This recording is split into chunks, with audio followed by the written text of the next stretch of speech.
Let me start with how I just came across your book. Okay. This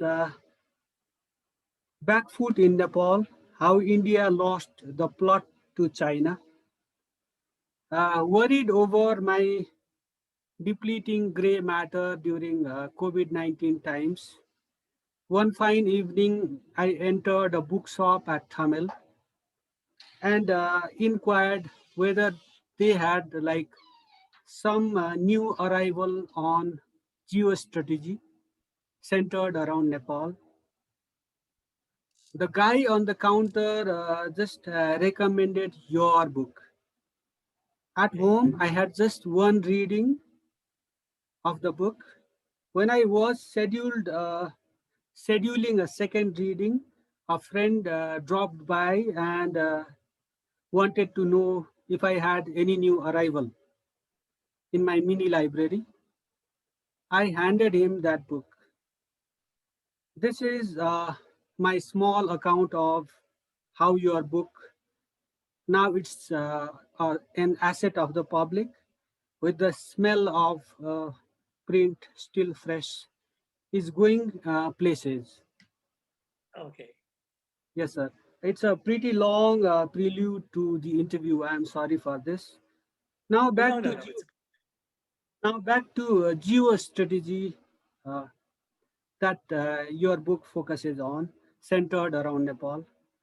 Through your latest book, you seem to posit that India is losing what I often call its vice like grip on Nepal, and that China, our northern neighbor, is taking over. This line of argument, we in Nepal find it quite hard to believe. Consider this: the ambassador of that neighboring country can enter the private bedchamber of the prime minister of this country, of Nepal, I mean, whenever he wants. The agendas of such impromptu encounters never come to the fore. The chief of the intelligence agency of the same country then comes calling. Of course, he has unfettered access to our prime minister. What transpires during his odd hour secretive meetings with our PM? The public can only guess. Rumors make rounds. Political pundits go livid, but nothing comes out of the dark corridors of power. Almost every day, media report atrocities against Nepali populations living along our border with that neighbor. Territorial aggression with flexing of military and paramilitary muscles. What happens almost daily along the border suggests that a giant neighbor is waging a war of sorts against a small, hapless neighbor. Amid all this, in continuing with the tradition of gifting our lifelines, our rivers and streams, a government minister goes on record stating that they have gifted one more river, the lower Arun, to the neighbor to appease it. Above all, many political pundits point that recent political transformations meant to transfer national sovereignty from the Narayan palace to the people have led to hijacking of national sovereignty. Still, you seem to argue that India is on back foot in Nepal. Is it possible that the truth appears somewhat distorted from the vantage point that you are currently in? Sorry for this long question, sir. Just I could have No, no. observed. It's very interesting, and it's a question that I receive fairly often Sir. since the book came out. And let me say this: when I the book when I say backfire in Nepal, how India lost a lot to China. When I say India lost the plot to China, two things are apparent here in the book. Sure. One is that it is not inevitable. It was not inevitable that the way this thing turned out, and it's not irreversible. Mhm. Now, having said that, let me tell you how this whole thing came out. It came out, the idea, I wrote this book from, the book came out in like 4 months from start to finish. The day I Mhm. got the publisher's proposal and the day the book came out, it was just a span of 4 months. And those 4 months coincided with the period when Nepal, brought out that new map, claimed Ayodhya being in Mhm. Nepal. And Prime Minister Oli was on a course that just uh, defied any other anecdote or instance in Nepalese history where any Nepali leader would like stand up to India or even assert things the way he did. Now, that that takes me back to the royal takeover of 2005, which King Yanindra, took over from the political parties. And let me say this: I don't think King Yanindra had any specific plan, except to dare India and the international community to forge a Maoist and mainstream party unity, which frankly, at that time seemed very distant. If India could, it had to convince the rest of the world. And let me say this also: I was a supporter of the royal takeover because Nepal needed a crystallization. No other thing worked. So the king took over, and this was an opportunity now where either, you know, some kind of crystallization had to take place, and it did. It didn't turn out in favor of King Gyanendra, but it was a rare and a very audacious move on the part of India. Not only, taking, putting faith in communists who are who's who were raised in anti-Indianism, the most rabid at that time form of communists, the Maoists, and then the mainstream alliance. They didn't help the Nepali Congress. It was more like an alliance of opposition parties, and the Maoists basically going to the uh, Hindu, I mean, the anti-monarchy agenda, Mhm. which was a work in progress again, because the 12-point agreement, and what actually transpired in our political system, it was a work in progress, understandably, because India had to take into confidence the well, its allies on the European, the West, with the Maoists still being on the terrorist thing. And then at the same time, you have to understand that India was going against, no matter how unpleasant or uncooperative King Gyanendra or the monarchy may have been, over the years, it was a representative of a culture that probably Mhm. had the closest affinity, that has certain red lines that it probably couldn't have crossed against Indian interests. So the Indian National Congress Party at that time kind of, okay, he was the last in the line. There was nobody left, so it's better that uh, maybe doing away with the monarchy was great, and for us things just backfired. And the Chinese at that time, you have to Mhm. remember, the Chinese, were said by us, not them, to be supporting the royal takeover for whatever reason. The Maoists misusing the Mao name, whatever. And then, but the Chinese were also impatient with the palace. I mean, first the state council, or the former foreign minister, Tang, arrives, and then he meets the opposition leaders, and then Nepal didn't get the expected support. King Yanendra was supposed to pay a visit to China, that never came. The Chinese prime minister canceled his visit to appease India, and we were kind of hanging in the balance, just on the notion that it was on the other side to uh, bring some kind of reconciliation. The king just basically sat back and did this, and India, did that. So in the initial euphoria, we have the India driving the 12-point thing, and then the way secularism came in. I mean, in hindsight, we criticize India, we say this is foreign imported, but nobody said anything at the time. Politics took a course. Now, where the backfire part comes is, by the end of the process, when the constitution came out, we can say India had a new government, a BJP government, or this, but even the BJP didn't step in to support the king. So, given India's consistency in foreign defense security policy over administrations, it was somehow very interesting and intriguing to me that India couldn't even come out to welcome the constitution, whereas China, was wholeheartedly in for it. And that was one shock, well, not a shock to me, but I mean, one telling indication of how India lost the plot of 2005, because the plot, remember, was that King Gyanendra was very too close to China and against India and the so-called liberal West going in,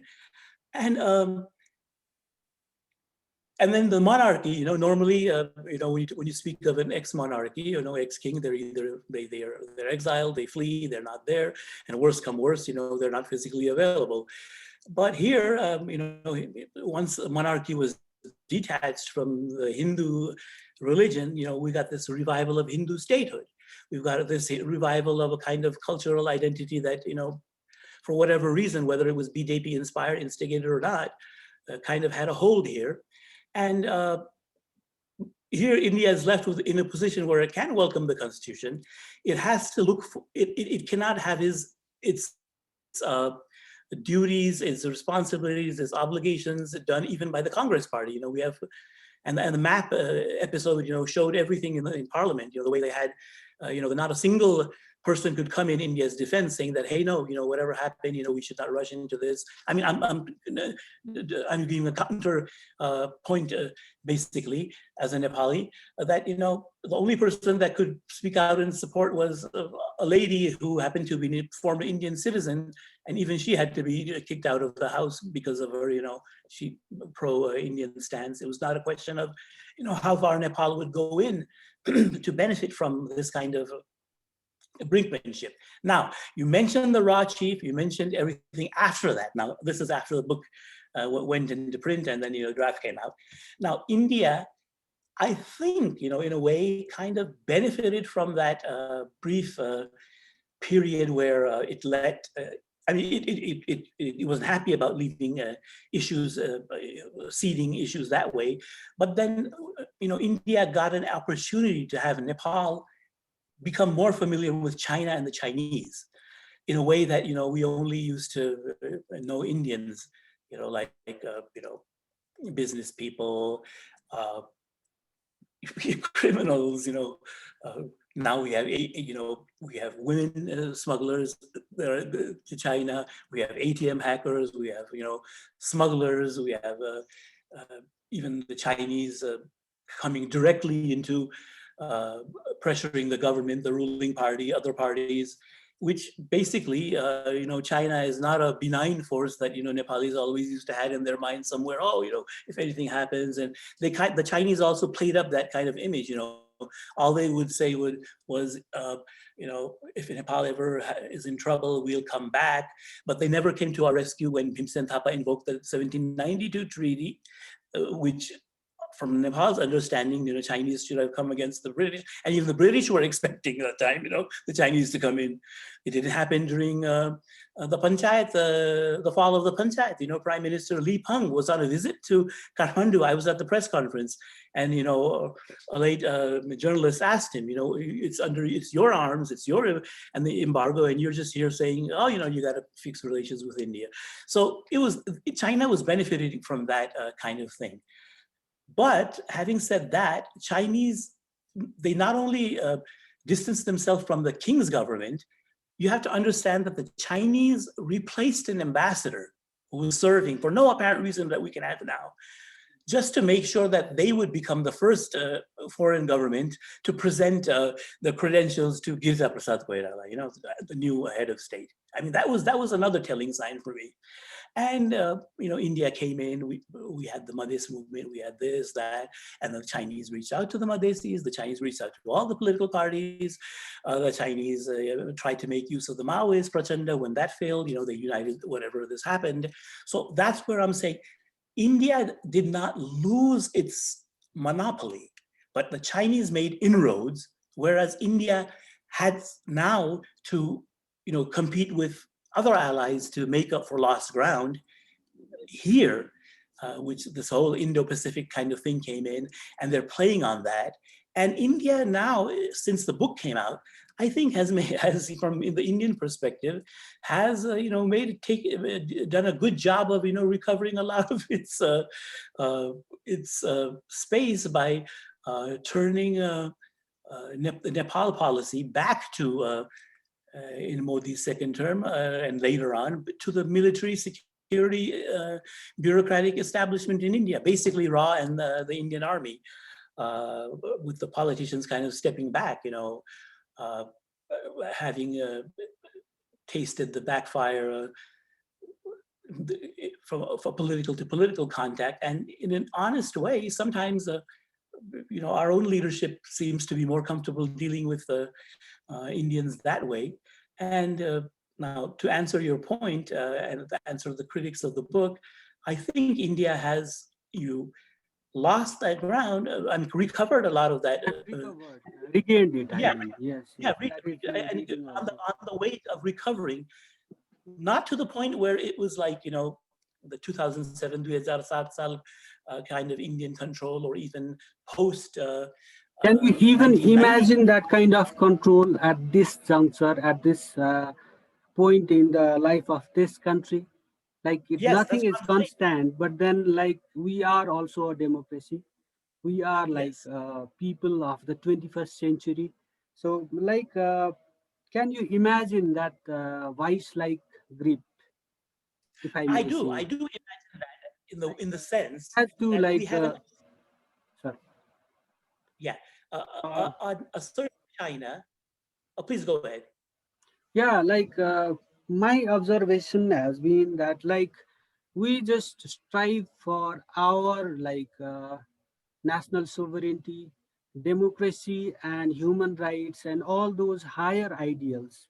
But there comes a point in during these transformations when we lose the plot, when we are ourselves in backfoot in Nepal, when Nepal is in backfoot in Nepal itself.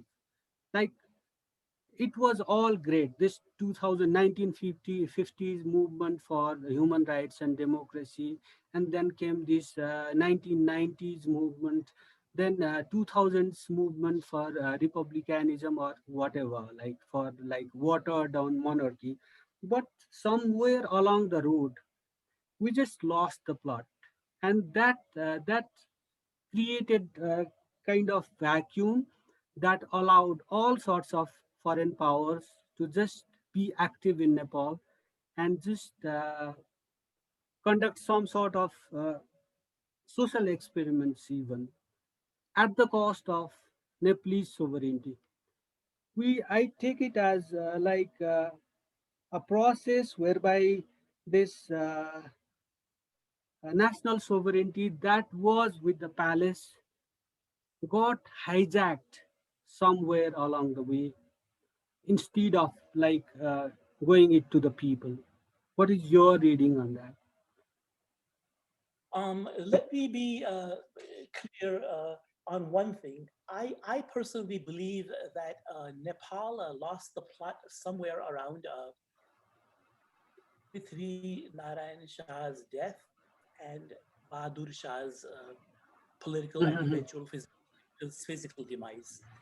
Ever since that time, whether you call it Bharadadi politics, factional politics in the Yeah, Ganges and the pro-Chinese, pro that, and it all depended on how the immediate external powers were, how strong they were. We didn't have America at that time, but we had the Brits, we had the Tibetans, we had the Chinese overlords, we had the Tibetans themselves were, powerful.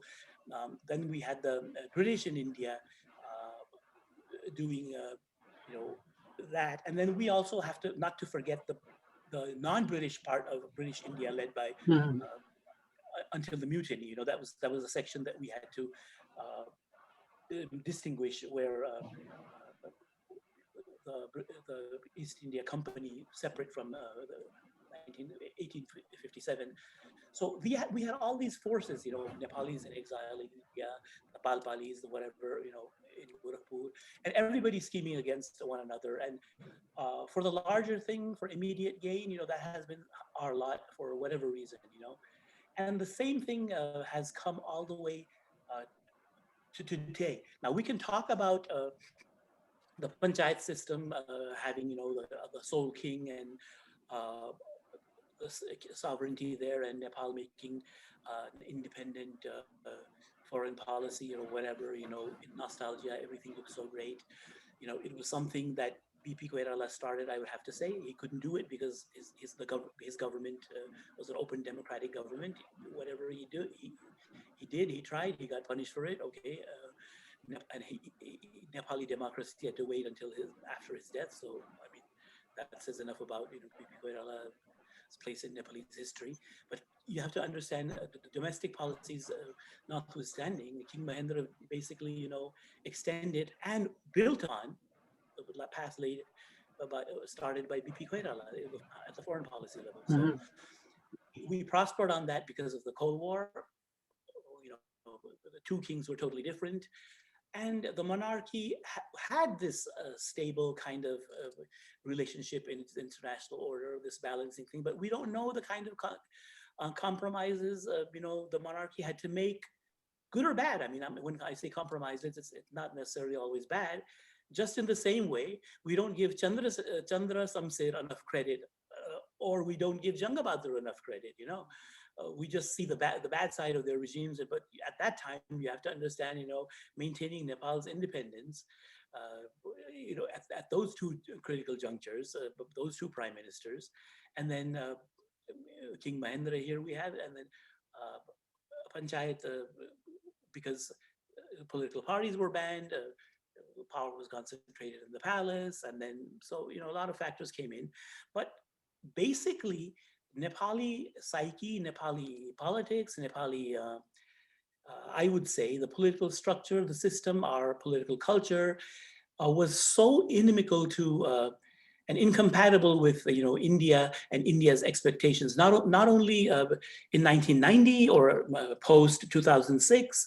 Well, just think of the Matarika BP thing that whole led to the collapse of parliamentary democracy. I mean, uh, India is there, a preponderant power. It has its fears, expectations, attitude, values, needs regarding China, regarding the US. And we are here, talking about eternal values like democracy, sovereignty, this and that, which, is basically incompatible with Indian interests a lot of the times. And we either go out of the way to please India, or we go out of the way to displease India. So any middle ground that we could have taken at that time was not taken at all. We just had this congenital inability as a small state versus a big state, and we had these grandiose notions of how China was there or America was there, without understanding they have their own interests. I mean, of course, I have to give credit to British Prime Minister Attlee and President Truman for preserving Nepal's independence at that time, but they had their reasons for keeping Nepal independent, not necessarily democratic, prosperous, strong, but independent. For their 50-year vision of what Nepal is coming, and India and the United States is, claiming payback for that position, because we have to be honest. Without the U.S. and the U.K., I don't know. I mean, would we have King Gyanendra still as king, or just a temporary thing as King Tribhuvan in exile in India? What would happen there? These were all experiments that never came to their fruition. Whereas we kind of began speaking in a Jeffersonian, Wilsonian, Churchillian absolutism. Oh, democracy, freedom, we've been there, the end of history. Nothing's going to come. History began either in 2007 or 1990 or 2006, without understanding the cross currents, the principal compromises and contradictions that led us to this political change. We just sweep them over and say, oh, the people's triumph, people's this, that. Okay, I mean, we cannot dishonor the people. We cannot dishonor the aspirations for change that we had, but we have to understand under what conditions did they come. So we were always at the back foot. and the clever foreign interests, state, non-state partners, whatever, they were always advancing and sweetening things in a way that we felt very comfortable, uh, ditching the past, seeing everything in the past as all rotten and bad, but then seeing the future in terms as the future, but not exactly what it is. Like what we want, like what Nepal did we think of? Okay, let's just say even beyond the Nepali, the abolition of the monarchy that was not clearly in the 12-point agreement. Now, the participants would say, oh no, we agree. Well, if Nepali people are going to agree into shadowy deals reached either in Delhi or in the Narayanhiti or in Balkhu or in Balwatar, then I mean, there's nobody else to blame. And so here we have, we can't even say how secularism came into the Constitution, but once it came in, we could have worked it through. I mean, but no, we had this whole Hindu revival somehow that never happened during the Panchayat time. That the king was the villain, and now okay, if you want to do that, we go one step ahead. Basically, our psyche, what I'm trying to say is we were in the back foot. I mean, I'm not going to say like, we were collectively, Nepalis were idiots or we were uneducated, but there was this whole narrative that was always set for us. And we just went past it without thinking, this or that. I know I go through a lot of my writings that I wrote during King Yanindra's regime, and I do repost them because a lot of them were, it's, pardon me for myself saying this, they were very prescient. I mean, where is this going to lead us to? I mean, newness, Nepali newness. Okay, what kind of newness? What do we do? I mean, we can't agree with, forget about, Janjatis. We can't even agree with between, whether Kumai bounds or the Purbia bounds are like, more qualified to be the Mool Purohit or whatever, right? I mean, we could say the monarchy left and we don't have that necessity anymore. But no, I mean, you talk about the Hindu statehood. Who's going to preside over the Hindu statehood? You talk about a Hindu republic. Okay, well then who's going to preside over the Hindu republic? I mean, do you have? And who will preside over the Pashupatinath temple? Maybe that can also be a topic for discussion. We have it from Indian Karnataka priests. Now, are we going to go change that? And then, so these things we just don't think through. And for all of that, I mean, I have to say, if there was any saving grace in our political system I have to admit, I've been abroad. I left Nepal when King Gyanendra hadn't even taken his second takeover, the main takeover. He had just done his first takeover, and I've been sitting here and I've been watching. I mean, the saving grace that I see in two crucial points of Nepal were the presidents. I mean, Rambaran Yadav Matize, which Nepal was on the point of exploding. And the second time was this woman, this president here, who is, doing everything to more than, let's say, President Yadav. The situation was different at his time. To preside over this Hindu kind of revivalism, being a woman. I mean, this undercurrent of the roles that they are playing, and they are the villains as much as all we can focus on the kind of necklace she wears, or who the son is married to. So this whole short-sightedness for whatever reason. I mean, I'm here speaking as a monarchist, and when I have to praise President Bhandari and President Yadav for fulfilling that head of state role, and now we're talking about why didn't the president reject Oli's dismissal, or why did the president promulgate the constitution in spite of all the backing, I mean, all the opposition they had in the months. I mean, what are we saying? I mean, didn't we just say the monarchy, we took out the monarchy because he was, exceeding his constitutional brief or whatever? So these structural things, we just didn't think of these things when we kind of came into the situation. Okay, the republic, okay, I mean, the great republics, right? But not republics are America. Then we talk about federalism. Oh yeah, not federalism. Look at the best federalism case you have here. I mean, the 50 states in America, and they can't agree on how to and handle the COVID pandemic. So secularism, fine. Yeah, I mean, secularism is good. I mean, ideally, everything is so fine. And we think of these things, in very idealistic terms and very, theoretical terms.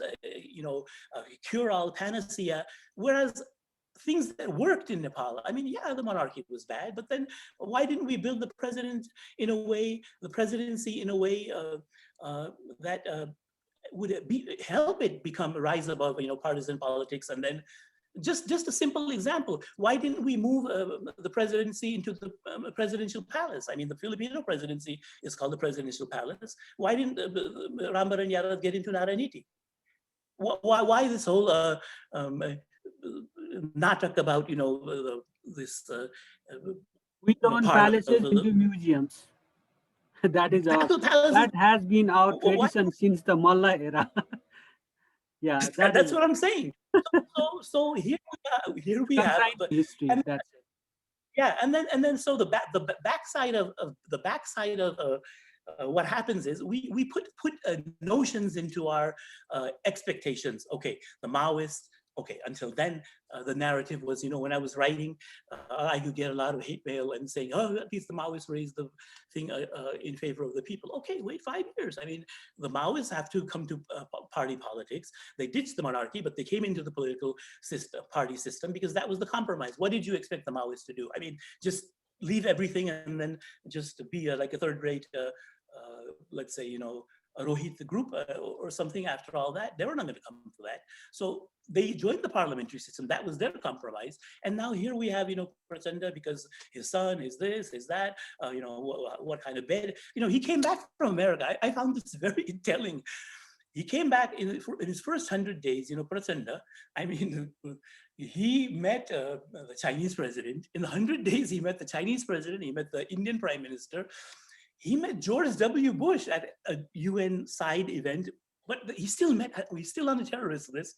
And he goes and meets President Bush and our three principal external stakeholders within the span of 100 days. And he comes back to Kathmandu. And then the first thing he gets from the Nepali press is, how much did your TADA did your wife get, or how much TADA did your son get, or how much did what kind of bed are you sleeping in? I mean, and that's the kind of thing we're asking a guy who addressed the Asia Foundation, who tried to explain Insignificant, the Maoist isn't it? in his way, Like because we just irrelevant simply questions. had yeah, dislike of Prachanda because he did not conform to our image of what a leader should be. His wife shouldn't be doing anything. His son shouldn't be doing anything. I saw this picture of that poor guy that he's dead. What was it?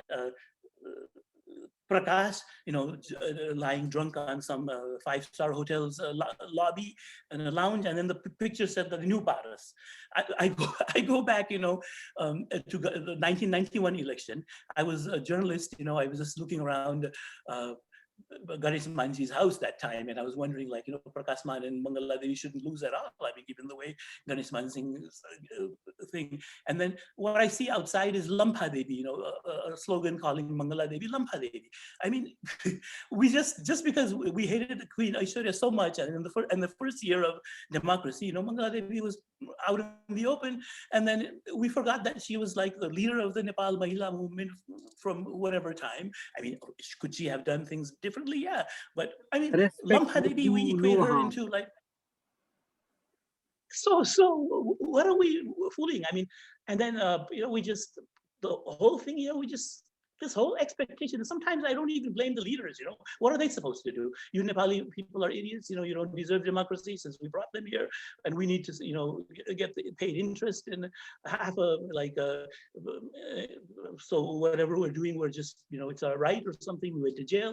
I mean, they're not going to say that, right? I mean, we vote these people in, and then Ganesh Manji once told me, I went with this reporter during the referendum, and he asked me what I asked him. I mean, you're saying all these things that 90% hand down, you're going to win. He was on record saying that. He was some All India radio guy that I went with. And then he told he told us to shut the tape recorder, and he said, you know what, I'll tell you, you know, officially we're going to win 90 percent of the vote in the referendum, and then you know we're going to win because who doesn't like democracy? Who doesn't want multi-party democracy?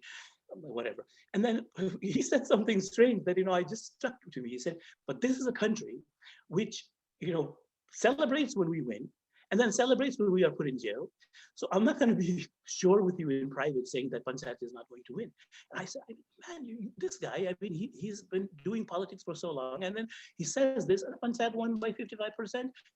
King Yanandra took over. Look at all the newspaper advertisements we saw. I mean, it's if you really think of the day and the time that the king took over, I mean, it was a celebration, basically. What were Nepali elites celebrating about? You know, the politicians. What did the politicians do? Yeah, the number games, of course. These, the way our political system was set up, the Bhardari Sabha, these factionalism there, A class, B class, C class. I mean, we just forgot all that culture, and then we're just saying, oh, Madhav Nepal has his own faction, but Babu Ram has his own faction. You know, this has that. Of course, they're going to have their own faction, but how are we going to work within it? The Japanese did it in the Liberal Democratic Party. They adjusted factions. You know, outside of Japan, we hardly heard, what Tanaka was doing, or what Junichiro was doing, or what anybody else was doing. Hashimoto was doing, but we could have adjusted things that way, but no. Uh, the opposition needed the prime minister. A person like Girja Prasad Koirala had to, succumb. So I'm not, defending personalities here. Personalities have their flaws everywhere. You know, Jefferson was a slaveholder. Churchill didn't want to give India independence. These things happen, but despite of their flaws, they are the people who are supposed to run our country, the politicians we elect. And if we put them on a pedestal, or they demonize them to a point where they're paralyzed, I don't think, and that's where the Nepali people have to take responsibility. I mean, we vote them in and then we vote them out, but then what's our responsibility to vis-a-vis our leaders? People don't come out in the streets. Oh, did anybody come out to protest factionalism? No. All they say is Raja. What is the Raja going to do? He couldn't do anything when he had the army control. When Nepal was a unitary state. Now, what? 80 years old now, and what is he going to do now? What is he going to put out this?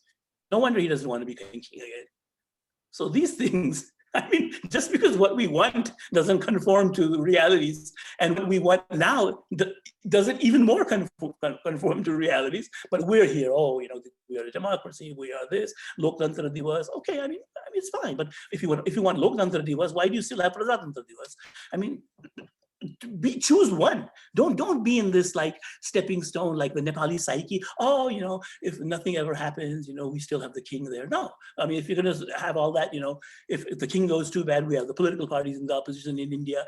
We have the China to help us. We have America to help us. Yeah, they're going to help us in their own way, which might not be to our liking 2 years later. So we don't just kind of think of those things. We don't think through it all. I'd like to cut you short over there, sir. Just a quick reminder.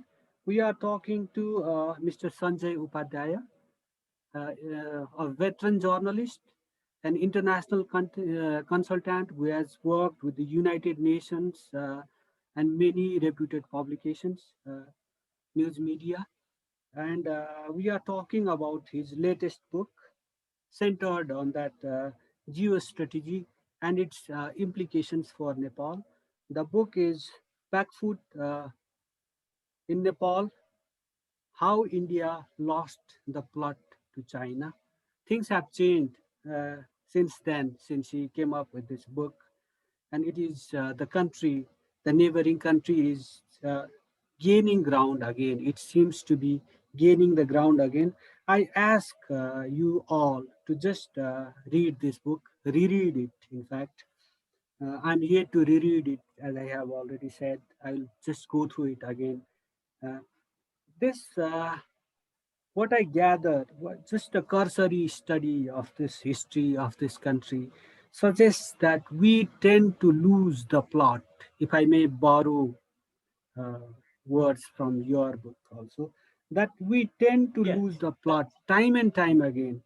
But now, like every the political force of every hue and color has failed us at one point or the other. But now, what I worry is, are our neighbors, despite all their flaws, despite their strong points, their shortcomings, are our neighbors also losing their plot in Nepal? Yes, It's not only that's India, but also China. And what yes, does it like? What what will be the things to come? What will be the yes, implications to Nepal? That is my concern. yeah. Sir. ve- Very pertinent and absolutely valid question that needs to be discussed more. My worry personally, as a student of Nepal, China, in America interactions written before that, my worry is that Nepal, no, neither India nor China has stated this, publicly, or any other country can state it publicly. But there is, I fear that India has seen. There's a section in India that sees an independent Nepal as a national security threat to India. Now, that that feeling is growing in India, but India's ability to do anything about it is diminishing faster. I mean, they're not going to annex us, take us in, the way either a Sikhimization or Bhutanization. They have to be very clever about it, and I don't think they've been doing anything much clever about it right now. The process may have started with the Ra, this Bipin Rawat, and whatever they're figuring out more through a security paradigm. And the same way, like I've always been saying in my earlier two books, 2008 and 2012, this Dalai Lama succession thing is going to really cost us. With America being very, very assertive about what the succession will look like, which brings me to the point where even China is beginning to see Nepal's independent existence as a security threat. See, now our two immediate neighbors, what are they going to do about it? And here we have America, from Trump to Biden. We don't really know who has the upper hand right now. MCC comes up in the worst, in the darkest corners. We think that it's a done deal. I mean, without going into the pros and cons of MCC. I mean, I'm Like not there is going there. no I'm such just thing called free lunch in international diplomacy. No, yes. It's all it's it has strings attached with, like, whether things it's BRI or MCC compact or whatever, MCC. Indian So, aid so or whatever. yeah. Like they Now, have their geostrategic interests, right? Geopolitical interest. interests. So Yes. we should be So read it that way, isn't it? read it Yeah, that way, please go and ahead. it's a place where perceptions count. Mhm. Perceptions really, really count. And the Indians have been very clever on this. They have these small whatever projects, I don't know what they call them, these transport corridor, this, that, but they have largely stayed away from this BRI MCC kind of Grand projects. nomenclature. Yeah, so for them it's a little bit easier, but look at for us Mhm. now. MCC, BRI, no matter how many strings are attached, we Nepalis should be strong enough to detach those strings at our will as sovereign state, right? So they come with strings attached. We do our, we take whatever we think we need or don't need, and then detach the string. We have lost that power, but we have come in a position where now we can't take the MCC in terms of the public perception because of China, and we can take BRI in terms of public opinion because of America and the others regarding BRI. Now, in BRI, we're talking about debt, long-term debt trap, this, that. MCC has, I don't know the actual thing. I mean, I've read it, I have my opinions on it, but it has this security Indo-Pacific, this connotation that's I mean, it's almost as if, American troops are going to come in, and we've seen American troops, do what they've done around America. So here we are in a position we cannot accept anything, either from the BRI or from the MCC. But who's the ultimate beneficiary there? Okay, we have the open border with India. All the rivers flow to India. The Chinese can build all the plants, hydro plants. India will say we're not going to buy Chinese products. India will use the MCC to maybe push the Chinese, but one day India will realize that, oh no, COVID and everything, we don't know a comprehensive national power. Or, maybe we shouldn't be too bothered about Chinese right now, and then maybe go to another bond with China. So then what happens? We do the two plus one formula that India doesn't like with China, like India and China kind of develop Nepal together, do this and that, and then what does that leave to our sovereignty for a country already that's been UN Security Council member twice? Now we're going to just be under the tutelage of India or China, or what kind of things would the other powers be doing through non-state actors? They don't have to be governments anymore. I mean, NGOs, whatever. What are they going to do? So these things are very critical, and we need a national consensus, a true national consensus. I mean, everything about our whole nationhood, whether Prithvi Narayan Saha was an aggressor or whether he was a uniter, or if you want to go beyond that, we talk about a monarchy, the restoration of the monarchy. Where do we go? To the Kirats? Do we go to the Mallas? Do we look for the Malla successor? Do we go for Virendra's daughters? Or do we go for Gyanendra's people? I mean, these things are not easy. They're not easy things to do. If we want to be mad about India claiming Buddha in every step of the way, then we have to figure out how we feel about the formation of the Nepalese state. If maybe it was bad, but that's what we have now. And maybe the panchayat system was dictatorial, but we have the Nepali Bhasa, we have the Nepali people bank, we have the Nepali a forced Nepali hood. That's what we do here now. Do we talk about ethnicity, identity? Now we're figuring about the cost. Sure, decentralization versus federalism. Why did we have to, go through this whole process and still not be able to make a decision whether Nepal should remain secular or a republic or a federal place? I mean, is this 15 years later, 20 years later, we're going to revisit everything, that way? Shouldn't we have done this like before? Why were the royalist voices marginalized then? Or why were the Maoists,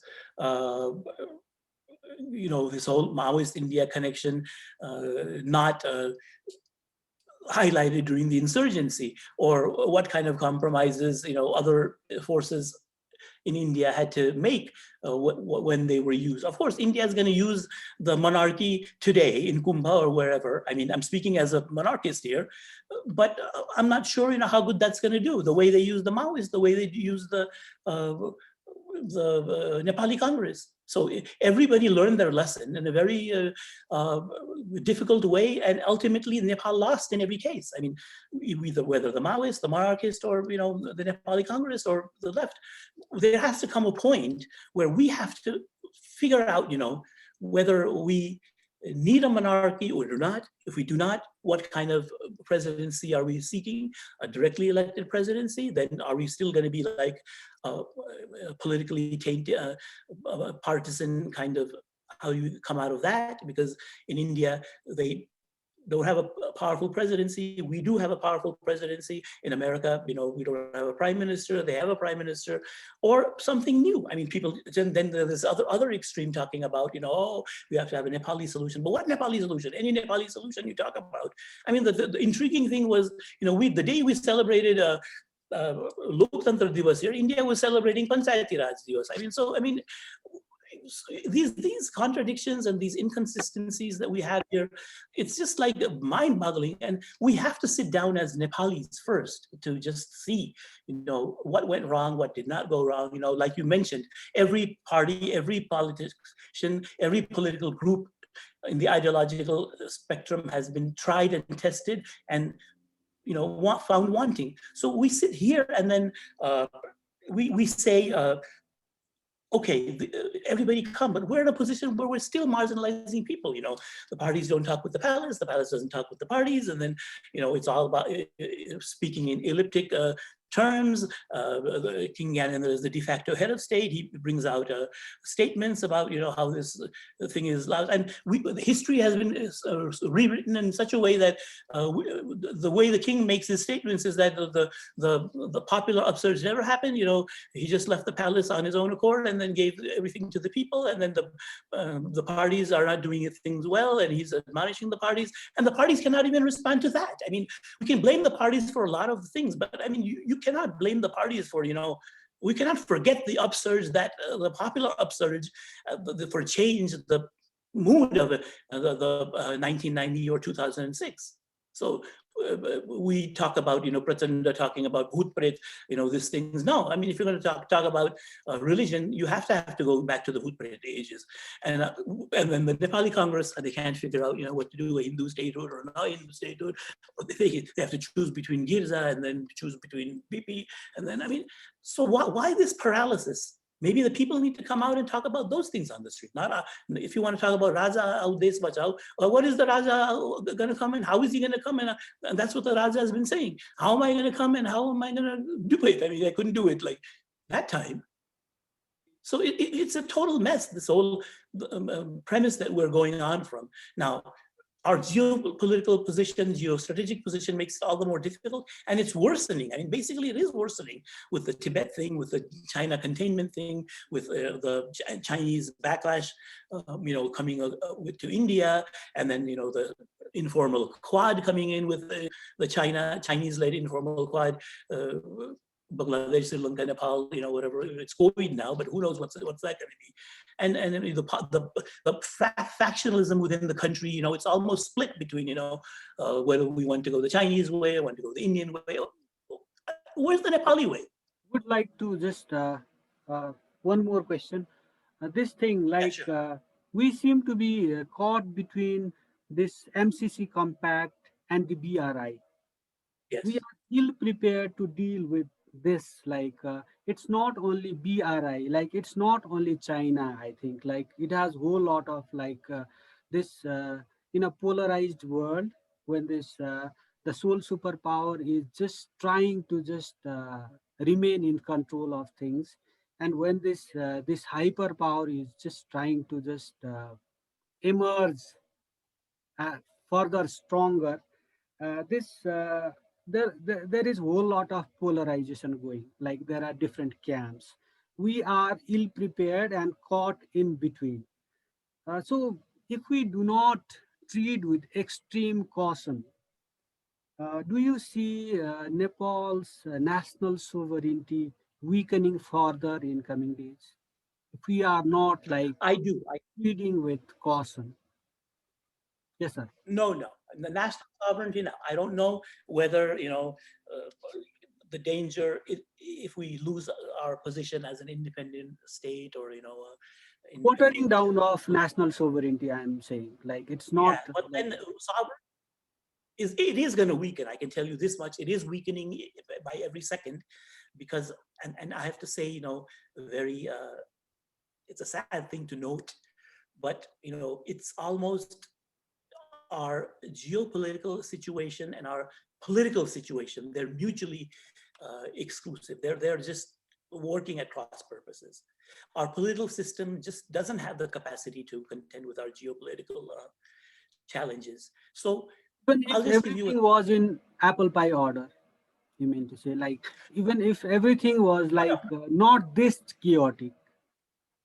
yes, because the thing is, we are stuck in 2005, 2006, whereas the international situation that brought about 2005 and 2006 basically on the top of our Nepali aspirations, that has gone a sea change. So even the people who are supporting, who supported, this whole thing are not, agreed on what they supported. Who supported what? I mean, what did the Norwegians support? What did the Brits support? What did the Americans support? What did the Democratic Party support? What did the Republicans support? I mean, all these things, it's a total chaos. It's a mess. The global situation is in flux. And we are here, talking about, the parliament and the supremacy of this, and then the parliament gets restored. And it's, we're talking in platitudes as if, Nepal was like the sole superpower in the world, and we're just isolated from the world. We don't have to do anything. We don't have to depend on anything. I mean, we're in a position where, if you ask me, I mean, as a layperson, I have to say, we just go to China, we just go to India, and go to America and say, look, you guys have made this thing so contentious.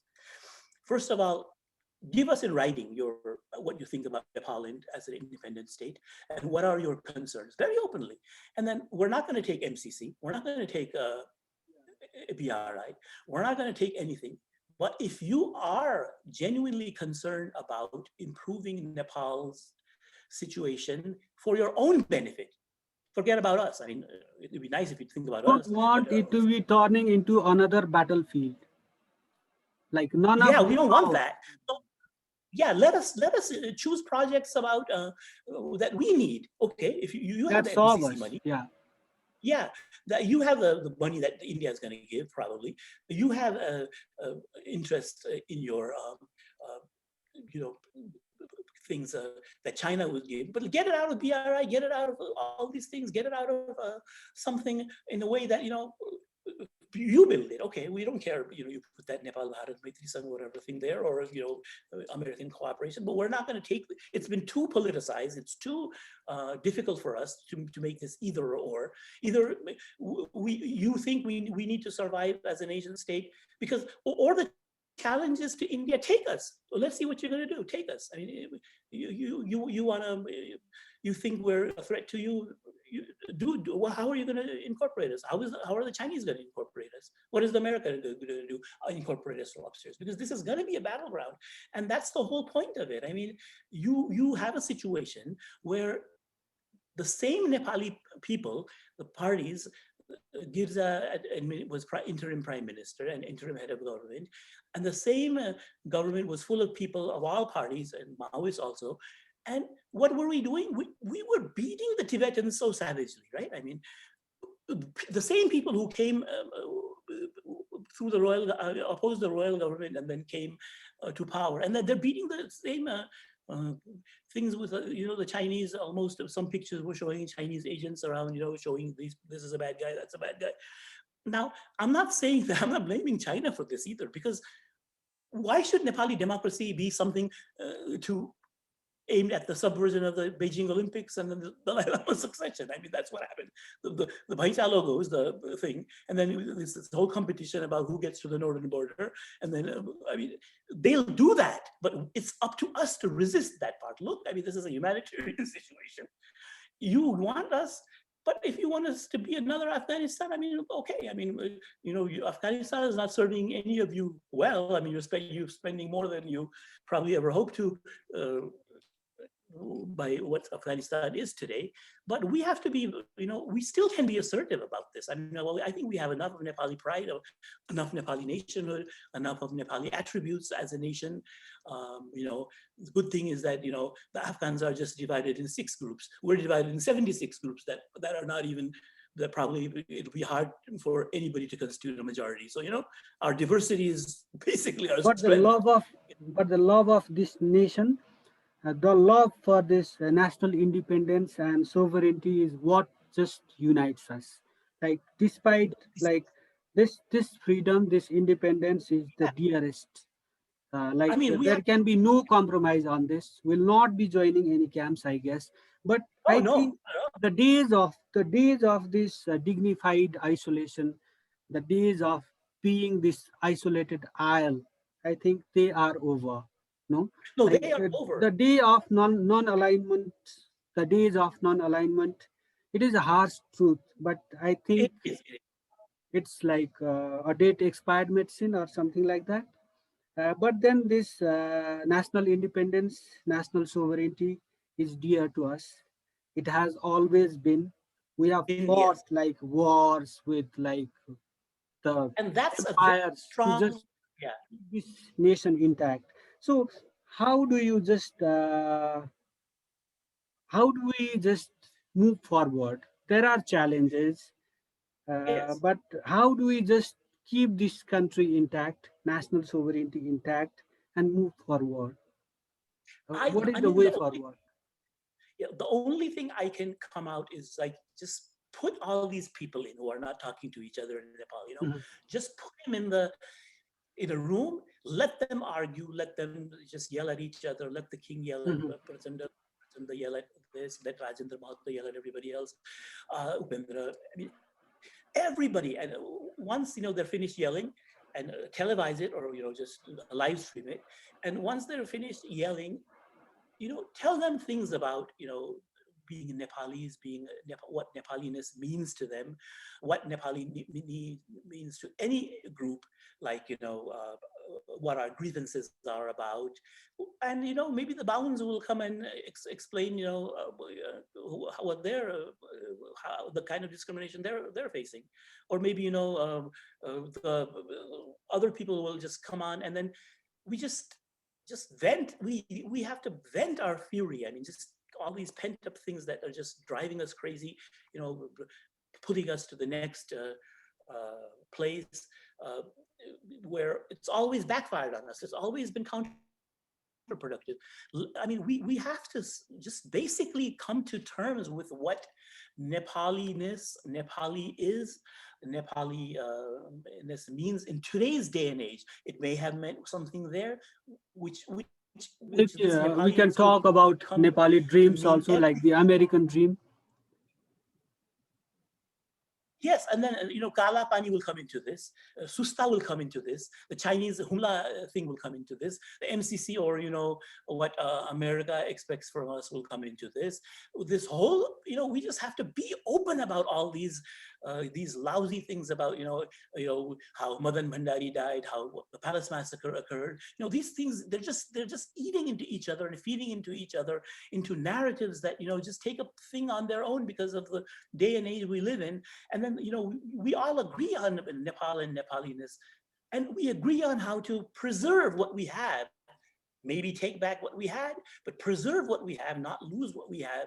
And because you sit here around and look around the world where Nepalis are doing great things. I mean, Nepali women, the way Nepali women are, all doing things around the world. I mean, international organizations, international this and that, and we have a Nepali, the woman president. We had the woman president, chief justice, and then the speaker at one time were all women. And then all the things that we hear back is all the menstrual huts and all these uh, things that are, we just don't get any kind of the good Nepaliness that we have, people doing great things around the world, uh, even in Nepal, returning to do in Nepal, people who want to do things for Nepal. There's this love, there's this innate thing of pride in being Nepali and Nepaliness that has got us going. And we should, I think, use that for some productive, sure, we're split in language. So we can keep our language, but if Nepali works for us, then we speak in Nepali. I mean, if it doesn't, I'll speak in, maybe I speak in Hindi. I mean, that doesn't make me any less Nepali. If I can't speak Tibetan, I can't speak Chinese, but it's just that way. That shouldn't be taken as a bad thing just because we're a different country. And these things have to be done. There's this honesty that's just lacking. I mean, we just don't recognize the existence of each other. The palace didn't recognize the communists didn't recognize, the Maoists didn't recognize the rest of us, and then now everybody has to work together. But then there are certain pariahs, and then and they're there. I mean, nobody can jail the king. Nobody can clamp down on these wide, 50 monarchist groups. Can't agree on what kind of king they want. I mean, even the people who want the king back can't agree on what kind of king they want back. Oh, we don't want a panchayat king. Well, then take this the good parts of the panchayat king. Don't talk about the zone of peace. Don't talk about how King Virendra was a great thing. He was a great king. All the great things he did was during the panchayat thing. He never did anything great while he was the Baudel king. All he did was take benefit from the infighting in the political system. So these things we have to be very honest about. In the monarchy, we have to go be honest about the Rana regime. We have to be honest about Chandrasekhar, Bahadur Shah. I mean, these things we just cannot just pick and choose history and say, oh, okay, we like this guy, we don't like that guy. Yeah, we used to like this guy, but then he made his daughter mayor. We can't, or this guy, he doesn't. These petty things, corruption. Of course, corruption is going to be here.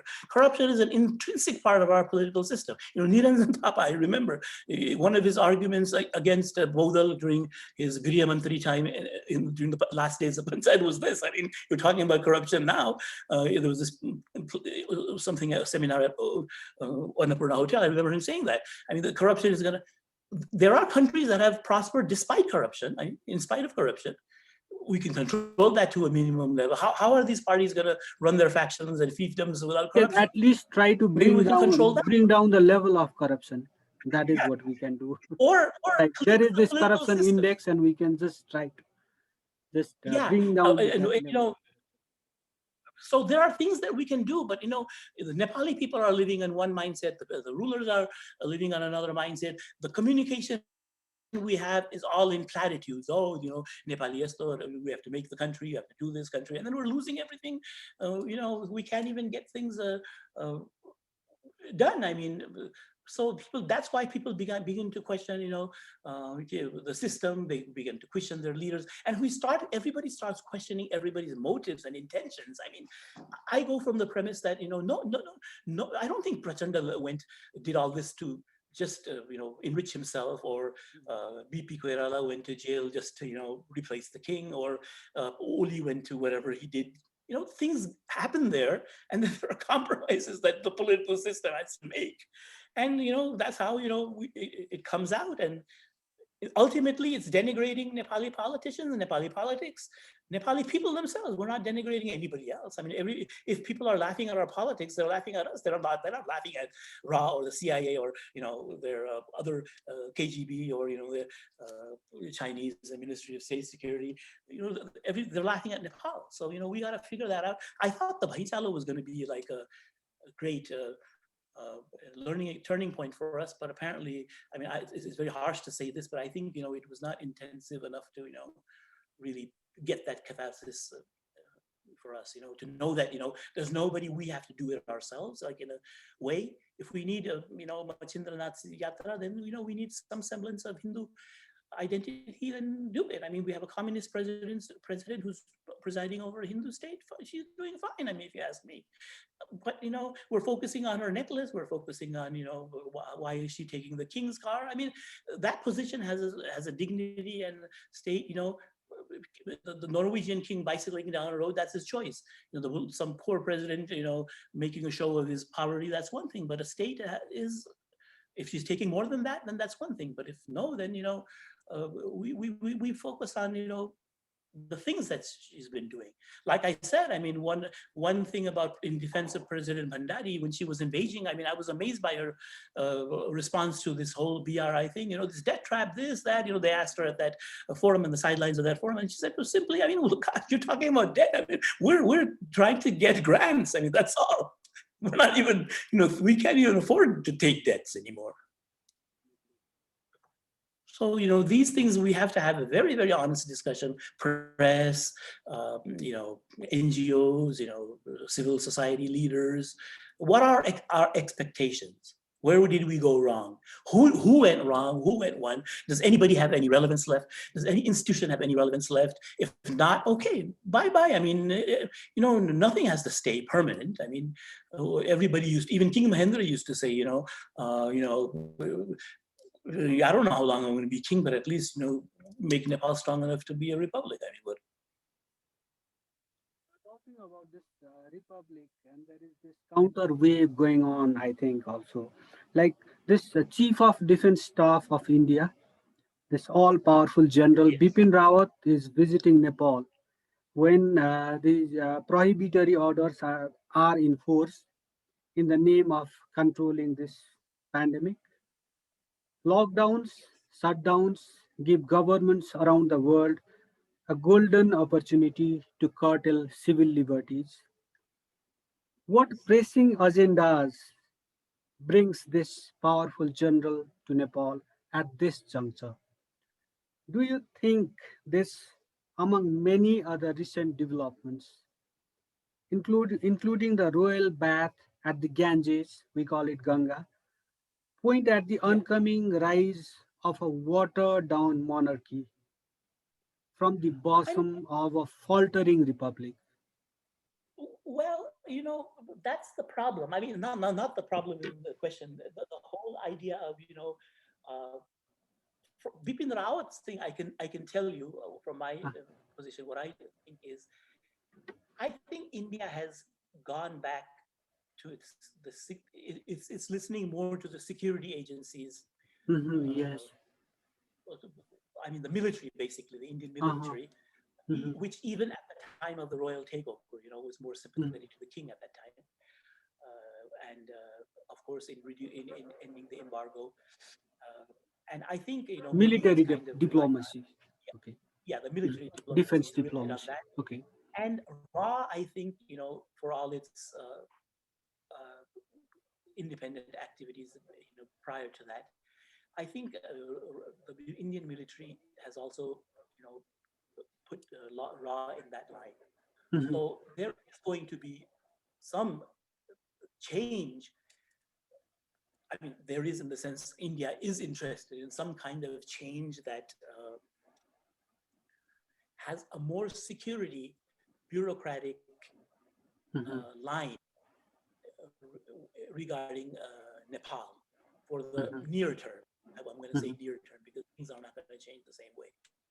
And somewhere, some place, the Indians and Chinese must have been talking about this jointly mhm, in forums, and India must have shed some of its early inhibitions about, taking this political process in mhm. full faith. Whether, the political, like I said, the political process and the geopolitical process working at cross purposes in Nepal. I think there's this understanding, a better awareness in Mhm. India now. People won't say it, but even backwards, that people, Read you between read the lines. Sam Okay. Sutter's, yeah, you find enough clarity about these things. And the other thing that's going on, you mentioned the king. Now, a watered down king, ceremonial king. I mean, these epithets, they're more counterproductive than Mhm. uh, they're useful. Now, basically we You should be mean to say, focusing. uh, okay, Yeah, please proceed. it's basically how watered the monarchy comes back. Okay, but what is the monarchy going to do? Basically, have you ever focused on that? When the A monarchy republic couldn't should control. focus on building republican institutions, right? Well, I mean, if you need the monarchy, but have we thought it through enough? I mean, I like, we were just going on this bandwagon about, how the Republicans failed. Okay, why did the Republicans fail? Just because the president tries to act like a king, so the king is cheaper? I mean, that's not a good idea. Just because we have seven kings instead of one king, one king was good enough. That's not a good idea. What is the monarchy going to do? And the king is old. Who's his successor? Okay, we'll put Paras away, and then this young guy, what is he going to do? Have we? He might have great ideas there. I don't know, but I mean, shouldn't we know like what the king is going to do? I mean, the army ditched the king the first before the political parties did. How come we are not? Well, what is the army going to do? What power does the king have except on some disgruntled 50 groups on the streets who can't even agree on, well, the parliament is going to make the king? No. If you want a king, it's going to be a king. It's not going to be a parliament appointed king or or who's going to be the successor. We were going from this wrong premise. If King Ganendra is bad, who's going to be the king? Of course, King Ganendra is going to be the king. It's up to him whether he's going to renounce the throne or give it to Paras, and if he gives it to Paras and we don't like Paras, then we're going to say, oh, we don't want the king, and we'll go back to Madam President and say, oh, you come back in. I mean, it doesn't work like that. What's the king going to do? What went wrong then, and what went wrong now? The king was doing fine during King Birendra's time. I mean, he just took a hands-off approach, and then, at the end, when he's trying to be active, then he just couldn't. But this king, I mean, if you talk strictly on the constitution, of course, his personality, his demeanor, people hated him just because of the way he looks. I mean, his reputation, whatever, in comparison to his brother. But has anybody told us what he should have done at that time, during instead of taking direct power? They say he shouldn't have become prime minister. He should have been prime minister. That's it. So these things, we don't have even an answer to that. I mean, when Deupa did that, should he have left Deupa there? I mean, the constitution was clear on that. So no matter how watered down the king or a president is, the ultimate decision point for a country like Nepal, somebody has to make that decision, and everybody just kind of, walks away and tries to, puppetti everything on that person, and then that's where we go wrong. I mean, where are we going to take a collective decision about, what should be happening? We have to think this thing through. And just because India wants the monarchy back for whatever reason, King Yangon is probably happy right now. He's the emperor, Hindu emperor. His son will be considered that. He'll go to all the peaks there, and then they'll call him Nepal Darius. Why does he have to be king of Nepal and take all the burden? If you look at it from his point, unless he has something to do. If he can't even give statements the way he's doing now when he's king, then what's that going to serve us or him? So, and the Republic of the directly elected president, the same thing. Directly elected president, would that be dictatorial? How will the other parties react? Well, what will the distribution between the prime minister and the president be? Residual powers. We're just not thinking through these things at all. I mean, where we're thinking through partisan lens. We have to think as a Nepali to do that. Maybe, we will have a president will be a dictator, but at least it'll be an elected dictator. Are we going to say that? No. Maybe President Bhandari, President who are, doing are being lavish, and being very, pompous in their spending. But at least they're people who we elected. They're not. They didn't come out of some hereditary right. In the same way, why should the monarchy just become anachronistic just because it's a hereditary system? Because it doesn't come out of the vote. It doesn't come out of anything. It's culture. It's tradition. Then limit the powers. Even in the limited power, it may, exceed its boundaries on national exigencies. Then what are you going to do? Nobody's going to take any responsibility, and then kick out the king again for, exceeding his power. So where does that put us? We just have to think through these things. Then, like this chaos, what is the way out of this chaos? Like, what is your advice to the political parties and the international community, that is like the countries that are quite active here, like including in the neighbors and the US and maybe Europe? Like, No, I'm very honestly, I'm at a point where things just repeat themselves so often in my lifetime that it's just like we're in this vicious circle, and mhm, to be very flippant about it or to be even sarcastic, I'm being quite serious here. I think we just have to put all of these people into a room and let them yell at each other for a couple of however long it takes. okay, And once we start, we're exhausted. Bring in the American ambassador, the Chinese ambassador. Just everybody yell at everybody. I don't care if Prachanda calls King Gyanendra Tong. I don't care if King Gyanendra calls Prachanda Timi, or I mean Papai. It doesn't matter at this point. We just have to talk about what's holding us apart and what individually these institutions, these people feel that is ailing us. What is ailing us? What does Prachanda think that's ailing us? What does Gyanendra think that's ailing us? What does Sherbadur think? What does Oli think? What does Oli think about? You think Oli is like, happy about having to receive the raw chief there and then having it come out in the press and then having to defend himself every day about being an Indian agent or being a Chinese agent? I think he has enough self-respect as a Nepali for basically inside to, explain what goes on up there. I mean, something must terrible must be going on up there, which turns all these people into, louts and brutes and, corrupts and whatever. So that's the only thing. The Nepali people have to know what's going on in there, because we just don't know what's going on there.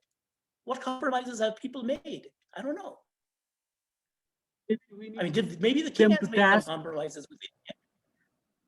And then once we're out of that phase, out of this yelling, and we spill this bile and then say that everybody's then begins to, once we're done screaming at each other, then we can begin maybe talk to each other then.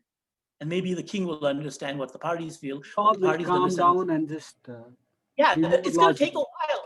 And I want this to be live streamed, to be telecast, everybody following it, so that people will say, oh, yeah, man, I didn't know this part. Yeah, it's there. I mean, Oli, right? I mean, so all these things, and then this external sponsors, they just come with us and make all these things, and then say, "Oh, Mahendra sold Kalapani." Well, get out your proof. You have great archives there. What terms did Mahendra sell Kalapani to India? Did Mahendra What's the proof? maybe Mahendra gave India a way out after the 1962 war because he wasn't too trustful of China? Why do you think Mahendra was like a Chinese lackey?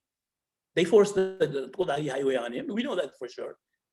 There When is they no proof that he gave away those territories. There is no proof of that no, if there allegation. is, then but India is benefiting from the whole thing. Our political parties made it, and well, if then we have to put these things into rest.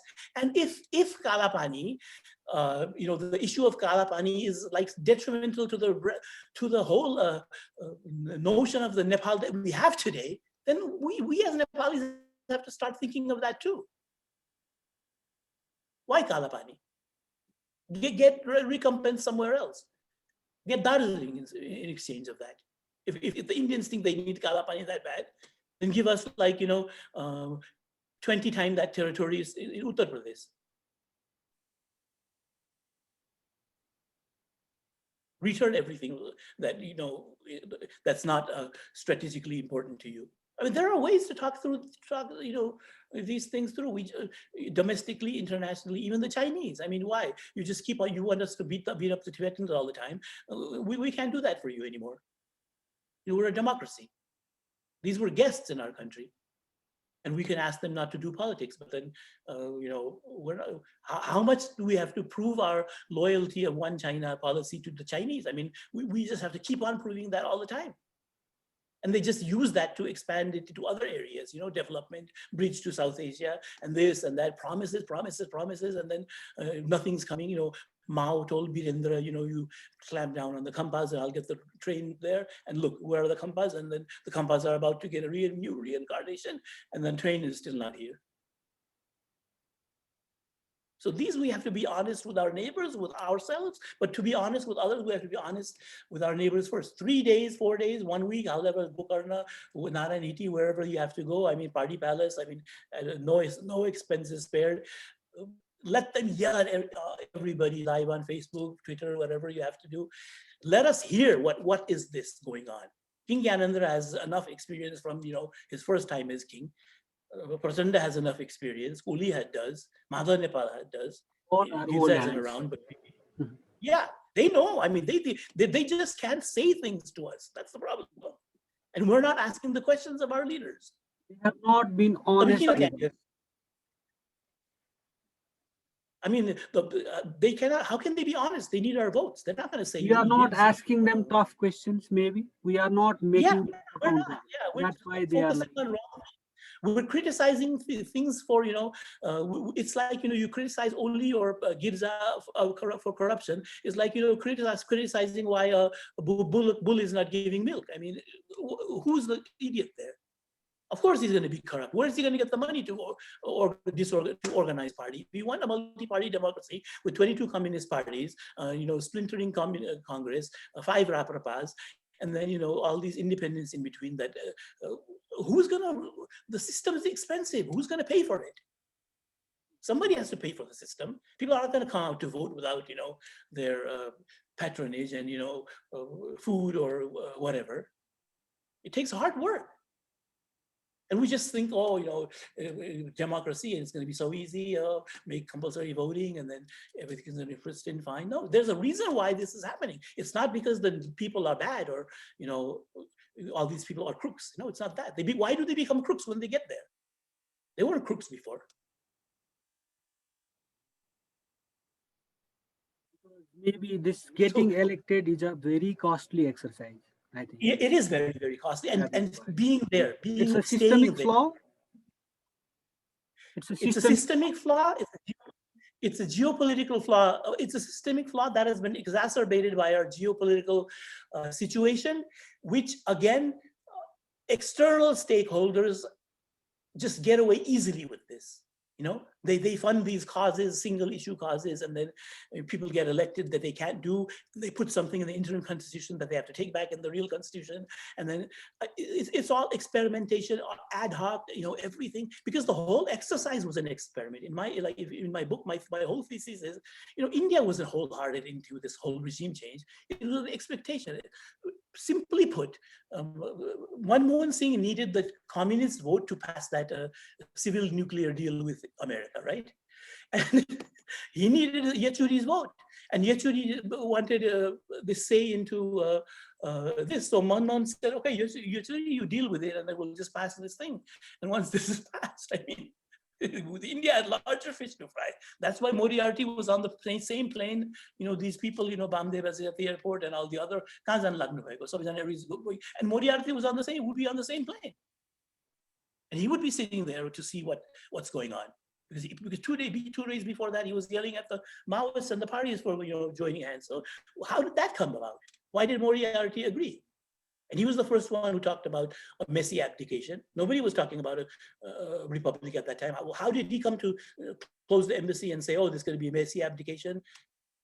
How did he turn from becoming the staunchest supporter of the king to the most visceral, opponent? See, these things they didn't come out of the blue. And he gets to, get a cushy position somewhere, and this other person gets a cushy position somewhere, respect, and we never hold them accountable. We don't know what happened with the Siam Saran and Karan Singh thing even today. What happened during those 2 days? Manmohan wasn't there. Pranab Mukherjee was only there. What happened? Bengali and then this whole crowd happened or something? The Yechuri crowd got this higher up thing? I don't know. The Indian Army was counseling something else. Back channel negotiations were going on till the very end. So this whole thing, we get bits and pieces, and then we extrapolate them to what suits us, and then we may try to make sense of things, and it's never going to work that way.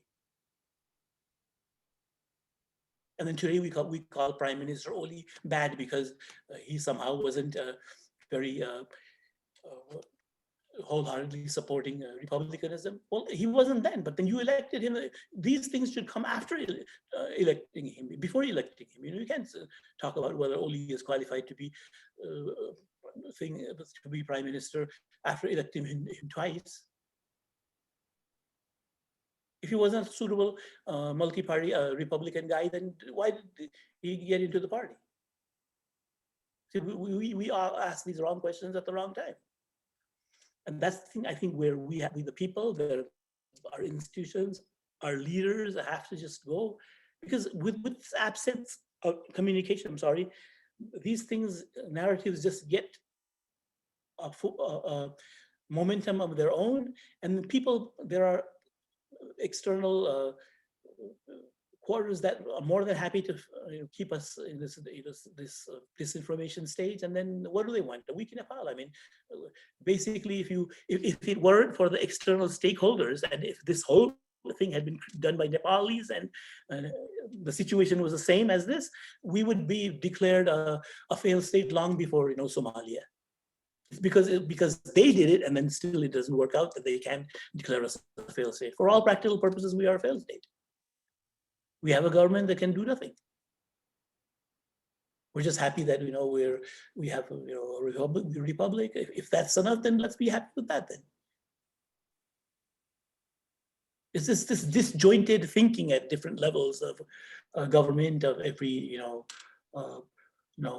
why things happen, and why things don't happen at any given time, why nothing is set in stone, especially for a country like us that has always been subject to external variables. Sometimes it may be good to what I like, sometimes it be go against to what I like, but my judgment shouldn't be clouded by the fact whether I like the king or I like the president or I like it.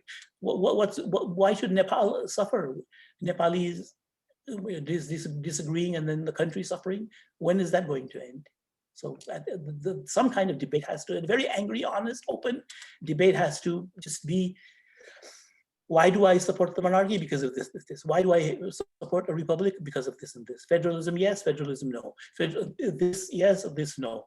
Okay, just, it's going to get messy. It's going to get tough. Everybody's going to blame everybody. But then after a while, passions will cool down. And we need that.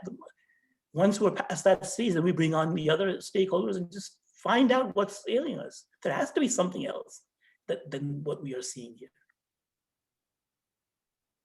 Thank you for your time.